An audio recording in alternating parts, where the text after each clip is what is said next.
बच्चों स्वागत है आप लोग का हमारे channel S D education zone पे। बच्चों आज हम देखेंगे कक्षा 12वीं रसायन विज्ञान का आपका एक बढ़िया सा वायरल पेपर, जिसमें जितने भी प्रश्न आपको बताए जाएंगे सभी प्रश्न आपके बोर्ड एग्जाम 2025 के दृष्टिकोण से बहुत ही महत्वपूर्ण होंगे। यानी आपका 8 मार्च का जो रसायन विज्ञान का पेपर होगा उसमें यहाँ से प्रश्न आपके बनेंगे, आपको देखने को जरूर मिलेंगे। उससे पहले अगर आप लोग चैनल पर नए हो तो चैनल को सब्सक्राइब कर लीजिए और वीडियो को लाइक करिए और शेयर करना मत भूलिए। और आप लोग जो है वीडियो को पूरा वॉच करिएगा, क्योंकि इसमें जितने भी प्रश्न आपको बताए जाएंगे सभी आपके बोर्ड एग्जाम के दृष्टिकोण से बहुत ही ज़्यादा महत्वपूर्ण है। तो प्रश्नों पर एकदम गौर करिएगा और जितने भी प्रश्न बताए जाएंगे सभी को एकदम तैयार करते चलिएगा। आपके सबसे पहले आते हैं बहुविकल्पी प्रश्न, जिसमें आपके 6 होते हैं बहुविकल्पी प्रश्न। तो पहला प्रश्न है क वाला, 180 ग्राम जल में मोलों की संख्या है। तो आपका 180 ग्राम जल में जो है मोलों की संख्या कितनी होती है? तो 180 दिया है, दूसरा ऑप्शन दिया है 1000, तीसरा दिया है 100 और चौथा दिया है 10। तो आपका 180 ग्राम जल में जो मोलों की संख्या होती है प्यारे बच्चों आपका 10 होती है, यानी कि चौथा वाला ऑप्शन जो आपका दिया है एकदम सही होगा। दूसरा क्वेश्चन है ख वाला कि रो की एसआई इकाई, यानी आपका ये रो का सिंबल होता है, इसका एसआई मात्रक आपका या इकाई क्या होता है? ओम मीटर दिया है, दूसरा ऑप्शन दिया है ओम मीटर इनवर्स, तीसरा दिया है ओम इनवर्स, चौथा दिया है सेंटीमीटर इनवर्स। तो आपका जो रो होता है प्यारे बच्चों उसको ये साई का या साई मात्रक जो होता है आपका ओम मीटर इनवर्स होता है, यानी कि ऑप्शन नंबर 2 जो दिया है एकदम सही होगा। अगला यानी ग वाला प्रश्न है, द्वितीय कोटि की अभिक्रिया के वेग स्थिरांक की इकाई है। यानी द्वितीय कोटि की जो अभिक्रिया होती है उसकी वेग स्थिरांक की आपकी इकाई क्या है? Litre mole inverse second inverse, दूसरा ऑप्शन दिया है मोल सेकेंड इनवर्स, तीसरा में दिया है लीटर सेकेंड इनवर्स और चौथा दिया है लीटर मोल सेकेंड इनवर्स। तो आपका द्वितीय कोटि अभिक्रिया के वेग स्थिरांक की इकाई ये आपको हमने पहले भी बहुविकल्पी प्रश्न कराया तो बताया है क्या होता है? Litre mole inverse second inverse, यानी कि आपका पहला वाला जो ऑप्शन दिया है एकदम सही होगा। यानी द्वितीय कोटि अभिक्रिया के वेग स्थिरांक की इकाई क्या है? तो litre mole inverse second inverse. अब देखेंगे आपका घ वाला प्रश्न, तो घ में दिया है बड़े ब्रैकेट में सी आर, उसके बाद छोटे वाले ब्रैकेट में C2O4 का थ्राइस, उसके बाद होल की पावर 3 माइनस आयन में सी आर की समन्वय संख्या, यानी सी आर की आपके समन्वय संख्या पूछा है 0। दूसरा ऑप्शन दिया है 1, तीसरे में दिया है 2 और चौथे में 3। तो इसमें आपके सी आर की जो समन्वय संख्या है प्यारे बच्चों 3 है, यानी कि ऑप्शन नंबर 4 जो है आपका एकदम सही होगा। अगला क्वेश्चन है अंगा में RMGX तथा जल की अभिक्रिया से बनता है, यानी RMGX जो है इसकी और जल की जो अभिक्रिया होती है उससे क्या बनता है? पहला ऑप्शन है डबल आर, दूसरा में है RH, तीसरा में RS और चौथे में ROS। तो आपका RMGX से जो जल की अभिक्रिया होती है तो इससे आपका बनता है ROH, यानी कि ऑप्शन नंबर 4 जो है आपका एकदम सही होगा। अगला यानी 6 वाला प्रश्न है, 2 डिग्री एमीन है, यानी इनमें से आपका 2 डिग्री एमीन कौन सा है? तो आपका जो दूसरा ऑप्शन दिया है R सिंगल बॉन्ड NH2 ये आपका 2 डिग्री एमीन है। अगला यानी कि अब आपका जो है लिखने वाले प्रश्न आते हैं और 2-2 नंबर के पूछे जाते हैं। तो पहला है कि मोलरता तथा मोललता में उधार देते हुए विभेद कीजिए।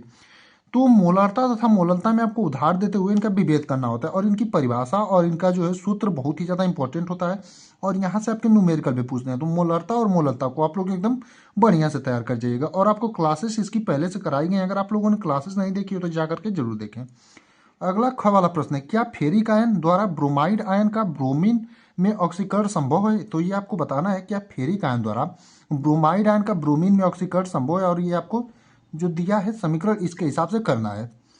तीसरा वाला ग वाला इसी में प्रश्न है, किसी अभिक्रिया के वेग स्थिरांक को समझाइए, यानी किसी अभिक्रिया का वेग स्थिरांक क्या होता है वो आपको समझाना रहेगा और अभिक्रिया का वेग स्थिरांक का बहुत ही ज़्यादा महत्वपूर्ण प्रश्न है, तो इसको भी आप लोग जो है एकदम बढ़िया से तैयार करिएगा। अब देखेंगे अगला वाला प्रश्न, तो दिया है कि सीरियम परमाणु क्रमांक जिसका 58 की +3 तथा +4 ऑक्सीकरण अवस्था स्थायी क्यों होती है? यानी सीरियम जो है परमाणु क्रमांक जिसका 58 है कि +3 तथा +4 जो होती है ऑक्सीकरण अवस्था जो है स्थायी क्यों होती है, ये आपको बताना रहेगा और ये भी आपका बहुत ही महत्वपूर्ण प्रश्न है। प्यारे बच्चों इस क्लास में जितने भी प्रश्न आपको बताए जाएंगे सभी प्रश्न आपके महत्वपूर्ण हैं और बोर्ड एग्जाम 2025 के दृष्टिकोण से जो आपका 8 मार्च का यूपी बोर्ड का जो केमिस्ट्री का पेपर होगा उसमें यहाँ से आपको प्रश्न जरूर देखने को मिलेंगे। अगला है तीसरे का क, और ये भी आपका 2-2 नंबर का होता है। समन्वय संख्या को एक उदाहरण द्वारा स्पष्ट कीजिए, यानी आपकी जो समन्वय संख्या होती है उसकी परिभाषा और उसको आपको उदाहरण सहित बताना है, यानी समन्वय संख्या को उदाहरण सहित स्पष्ट कीजिए। अब देखेंगे अगला वाला और बहुत ही ज़्यादा महत्वपूर्ण प्रश्न है कि प्राथमिक द्वितीयक तथा तृतीयक बेंजिलिक एल्कोहल का संरचना सूत्र लिखिए, और इसका आपको क्या लिखना है? संरचना सूत्र जो होता है प्राथमिक का, द्वितीयक का तथा तृतीयक बेंजिलिक एल्कोहल का। तो ये भी आपका बहुत ही ज़्यादा महत्वपूर्ण प्रश्न है, इसको भी आप लोग जो एकदम बढ़िया से तैयार करिएगा। अगला ग वाला है, एल्कोहल के क्वथनांक कार्बन परमाणु की संख्या बढ़ने पर बढ़ते हैं लेकिन एल्कोहल के शाखन में बढ़ने पर कम क्यों हो जाते हैं? यानी एल्कोहल के जो क्वथनांक होते हैं वो कार्बन परमाणु की संख्या बढ़ने पर बढ़ते हैं, लेकिन एल्कोहल के शाखा में बढ़ने पर कम क्यों हो जाते हैं, ये आपको बताना रहेगा। घ में आपका आरएनए पर संक्षिप्त टिप्पणी कीजिए। तो आरएनए क्या होता है, राइबोस न्यूक्लिक अम्ल जो है, इस पर आपको संक्षिप्त टिप्पणी करने के यानी शॉर्ट फॉर्म में इसको लिखना रहता है और आपको यहाँ से 2 नंबर मिलेंगे।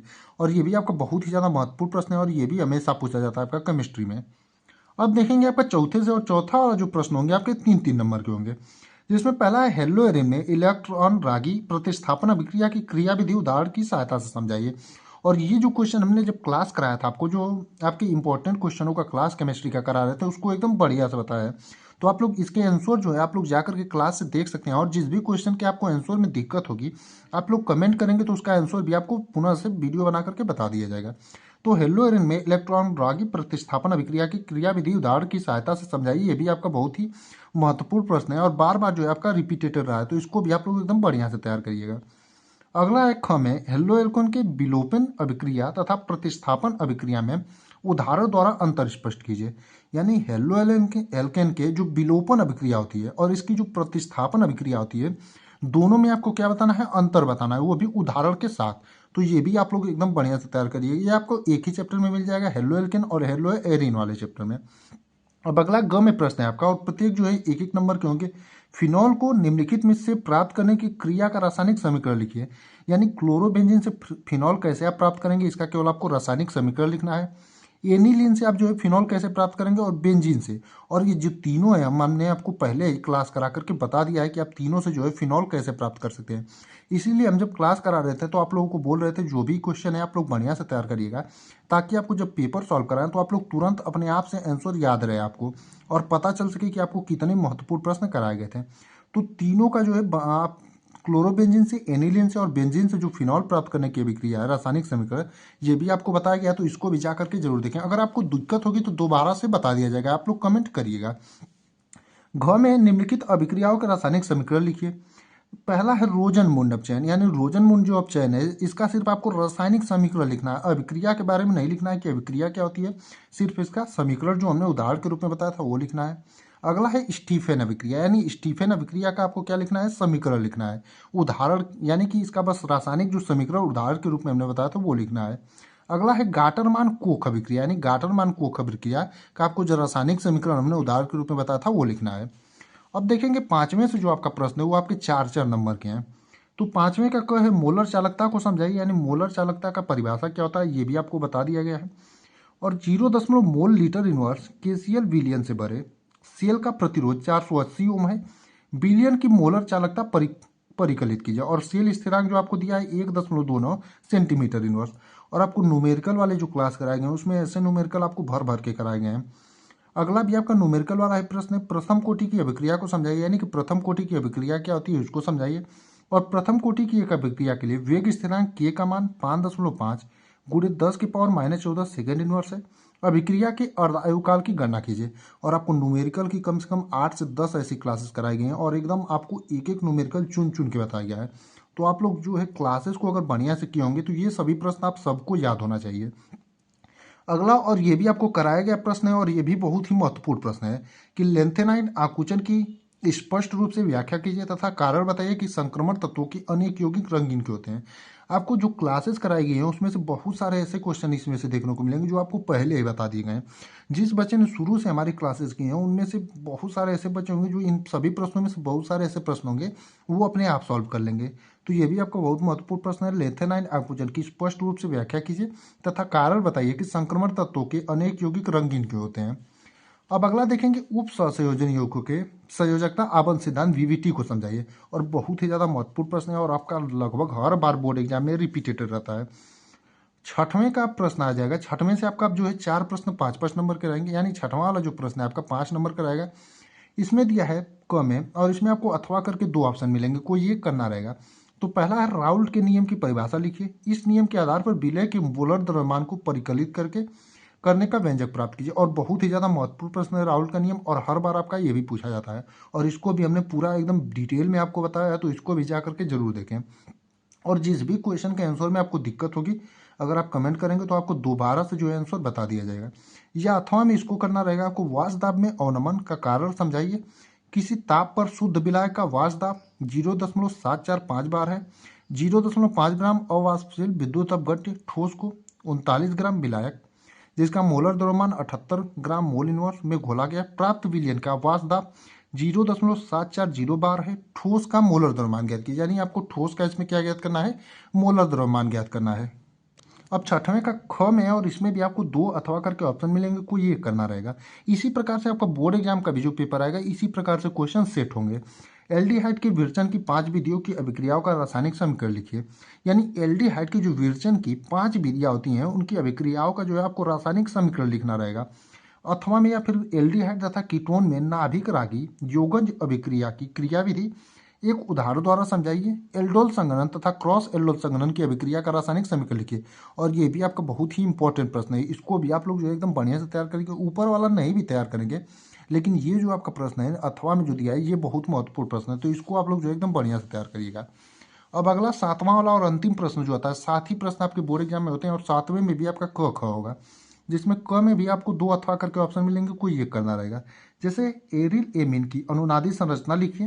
एरिल एमीन क्षारकीय गुणों को क्यों प्रदर्शित करते हैं? नाइट्रो तथा नाइट्रॉइल यौगिकों से एमीन की विरचन की अभिक्रिया का रासायनिक समीकरण लिखिए।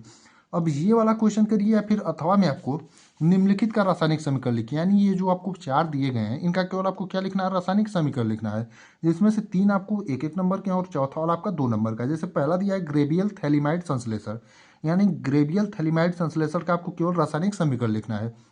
दूसरा है हाफमैन ब्रोमाइड अभिक्रिया। हाफमैन ब्रोमाइड अभिक्रिया का आपको केवल रासायनिक समीकरण लिखना है, अभिक्रिया के बारे में आपको कुछ नहीं लिखना है। तीसरा है कार्बिलेमिन अभिक्रिया। अब कार्बिलेमिन अभिक्रिया जो है इसका भी आपको केवल रासायनिक समीकरण लिखना है। चौथा है बेंजीन डाइएजोनियम क्लोराइड की फिनॉल तथा एनिलीन के साथ युग्मन अभिक्रिया, यानी बेंजीन डाइएजोनियम क्लोराइड की फिनॉल के साथ तथा एनिलीन के साथ जो है युग्मन अभिक्रिया का आपको केवल रासायनिक समीकरण लिखना है। अब अगला और अंतिम प्रश्न, इसमें भी ख में आपको 2 मिलेंगे, कोई एक करना रहेगा। जैसे न्यूक्लिक अम्ल की संरचना और इनके जैविक कार्य की व्याख्या कीजिए, यानी आपका न्यूक्लिक अम्ल जो होता है उसकी संरचना और इनके जो जैविक कार्य होते हैं इसकी आपको व्याख्या करना रहेगा। अब इसको करिए आप, या फिर अथवा में एक और आपको ऑप्शन है कि निम्नलिखित पर संक्षिप्त टिप्पणियाँ कीजिए। और हमने आपको विटामिन के बारे में पूरा बढ़िया से बताया और ये भी बताया कि आपका विटामिन और प्रोटीन वाला जो टॉपिक है ये आपका जो है बोर्ड एग्जाम में हमेशा पूछा जाता है। विटामिन और प्रोटीन वाले टॉपिक को आप लोग एकदम बढ़िया से तैयार करिएगा और आपका 2.5 नंबर का आएगा। और दूसरा जो संक्षिप्त टिप्पणी करना है आपको हार्मोन पर करना है, तो आप लोगों को ये 2.5 नंबर देंगे। तो उम्मीद करते हैं आपको ये जो वीडियो एकदम पसंद आया होगा और आप लोग जो भी प्रश्न इसमें बताए गए हैं उनमें से आधे से ज़्यादा ऐसे प्रश्न हैं जिनका आपको पहले से ही सॉल्यूशन भी करा दिया गया है। तो आप लोग सॉल्यूशन वाला जो पहले से वीडियो पढ़ा है, यानी जो इंपॉर्टेंट क्वेश्चन बताए गए थे पूरा लिख करके हैंड रिटन के रूप में है, तो आप लोग उन सॉल्यूशन वीडियो को देखें। अगर आपको दिक्कत होगी तो आप लोग कमेंट करेंगे तो आपको दोबारा से सॉल्यूशन दे दिया जाएगा, लेकिन आप लोग जो है अपनी तैयारी एकदम बढ़िया से करिए और जो है क्वेश्चनों को एकदम ध्यान से तैयार करिए, क्योंकि ये सभी क्वेश्चन आपके बहुत ही महत्वपूर्ण है और यहीं से आपके बोर्ड एग्जाम में पूछे जाएंगे। तो आप लोग सभी प्रश्नों को एकदम बढ़िया से तैयार करिए और क्लासेस जो भी जिन भी सब्जेक्ट की कराई जा रही है सब बढ़िया से करिए। और ऐसी वीडियो के लिए हमारे चैनल को सब्सक्राइब कर लीजिए।